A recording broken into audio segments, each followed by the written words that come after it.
mind, Margaret, is the well of possibilities, and this is a training B of today. It's October 7th, 2024, and we are a year after a terrible attack of Hamas in Israel at a festival, which has led not only this attack, but that day 1 year ago has led into the most devastating thing that we have ever observed from so close. And it's going over the back of religions. And I take a stand against that because there's something beautiful about religions. There's also something beautiful about religious practices, and the most people that are religious practitioners or believers are actually just great people. So that religion for ages and centuries has been used and abused to go to war, to win wars, to start wars, to all these terrible things, to grab power. Yes, it has been used and abused, and that's terrible. And I'm the first one to say that it is just disgusting. So, okay, today, why do people hold on to religion? Why me, myself, why do I hold on to religion? I mean, could I do without religion in my life? Well, I think yes, actually. I'm choosing though to be religious, even though I'm not defining myself as such, and probably you yourself not as well, and maybe you do, and that's also totally fine. There's an important training that I just recorded before. It's about the difference between religion and spirituality. Here, I'm diving deeper into religion and why the people hold on to religious practices and beliefs and all that kind of thing. So it's a short training. I'm sharing in 5 little steps so that you understand both religion as well as actually spirituality. So, okay, what are we talking about? Why do people hang on to these things? Why are these teachings something so many people practice, right? It depends on where you were born, in what religion you've been enrolled, all these kind of things. Thing is that most practices can transform your life very often for the better, not always, as we see. So, but to take you to the core principle of all religions, and I'm talking about Buddhism, Hinduism, Christianity, Islam, Judaism, all of them, all 5 are highly ethical. And a core principle in all key religions is, of course, forgiveness. All religions teach you that forgiveness is the key to inner peace. And it's true. I mean, it's absolutely true. Forgiveness is not to agree with the harm somebody has done onto you or onto others, but it is to let go of the grievances and the despair and the pain and the hurt and the judgments towards yourself and others. It is not easy for most, right? It might be very difficult for you as well. Just believe me when I say that forgiveness releases you from the past and allows the start of the healing of all kind of emotional wounds. Therefore, forgiveness is so important. If you don't forgive the oppressor or the person who did the harm to you, keeps power over you, still holds power over you, your days, and your future, which is just a thing you don't want that you don't want to have happen, right? You want to get rid of them. Want to get rid of the thoughts you want. You can't get rid of what they have been doing to you because it did happen.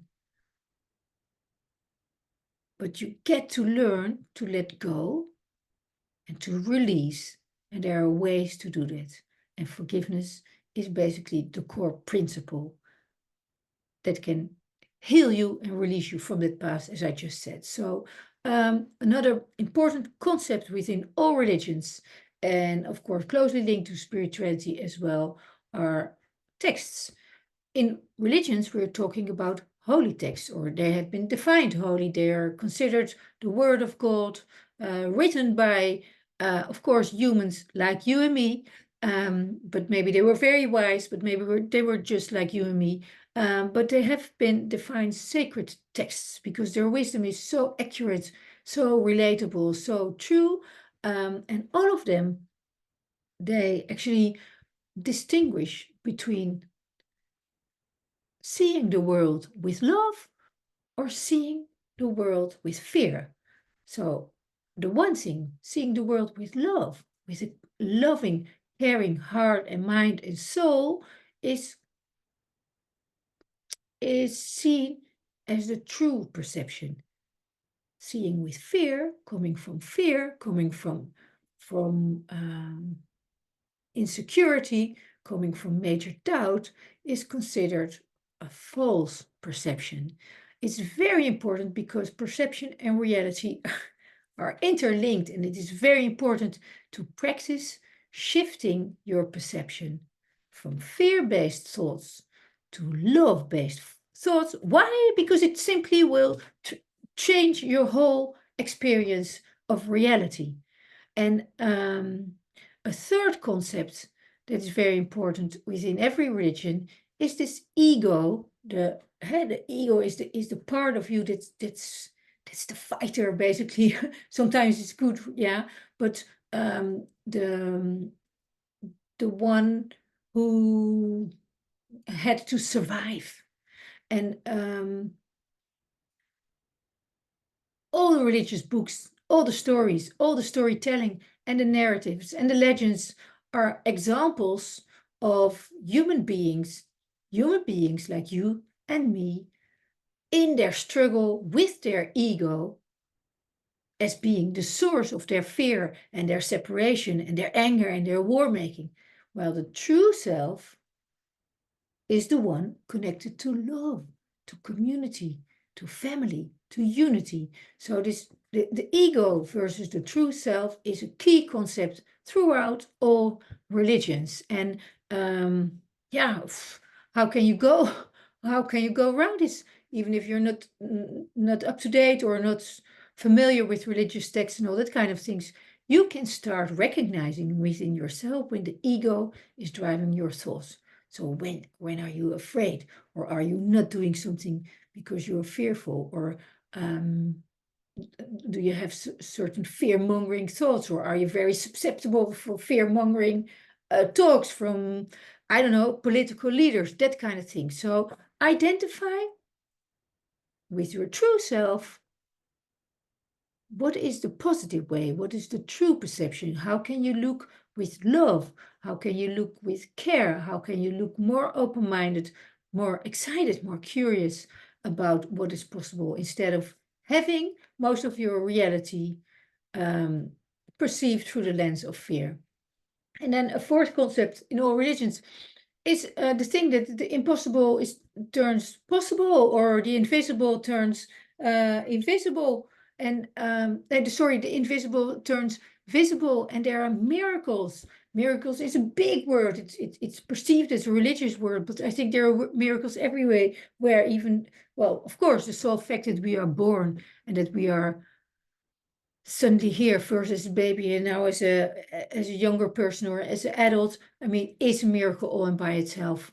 And a miracle doesn't need to be a standalone thing and occurring only once, as maybe physicians would say, right? Miracles are also the shifts in perceptions that free you from fear into an outlook into the world based on love, or from love. So the perception from fear to love, that transformation, that change, is also a miracle, because suddenly your whole world, your whole reality is changing, is opening up, and you can experiencing more.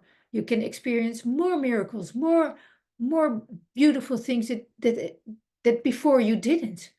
And How can you experience more? Basically through acts of kindness and love, and by being more daring, more courageous, making little steps in a different direction, right? Away from fear and complaining and all these things. So miracles, that kind of miracles, so these shifts in perception, they bring healing and change to your life, to your relationships, and to your possibilities. That's why you're here in the well of possibilities. I'm teaching on that kind of things with joy.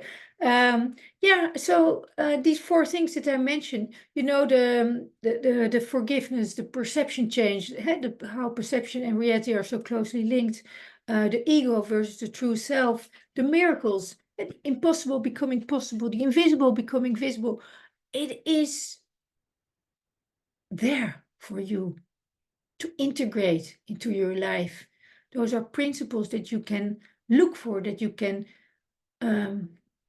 start tapping into through stillness first. Maybe just being quiet, being still, whether you're in nature or wherever you are, or in prayer. If you want to try that, start talking out loud. I mean, it might be feel very weird for you in the beginning, but just do it. Just start talking out loud first to yourself, and maybe at a certain moment you feel like, hey, you want to connect with somebody else or talk with somebody very close to you, a very trusted person on what you feel, that kind of thing. Become mindful, become self-reflecting, a reflection of yourself. What do you see around you? How do you describe it? How would you describe it? How would you like it to be? All these things, these daily practices that you can do, they will deepen your understanding and also the application of these teachings that I just shared. And even more, if you dive into all these ancient texts and wise words and interesting stories, I mean, it can truly enrich your life.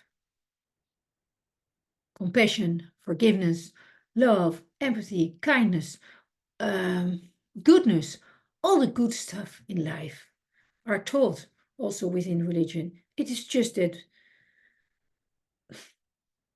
very unfortunately, these beautiful concepts and themes are used and abused, but all and by itself, they are very enlightening, very fulfilling, very beautiful. Religious texts and other spiritual teachings really offer profound insights on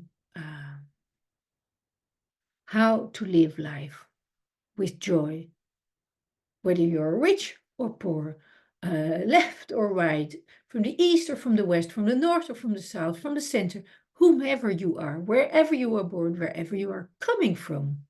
Embracing these teachings will lead to a life of greater peace, love, and joy. Navigate through these texts. Navigate around the doctrines and the dogmas that are too rigid to your likings. Feel free to do so. Allow the wise principles to guide you towards a more enlightened and fulfilling life. That's what I wish upon you.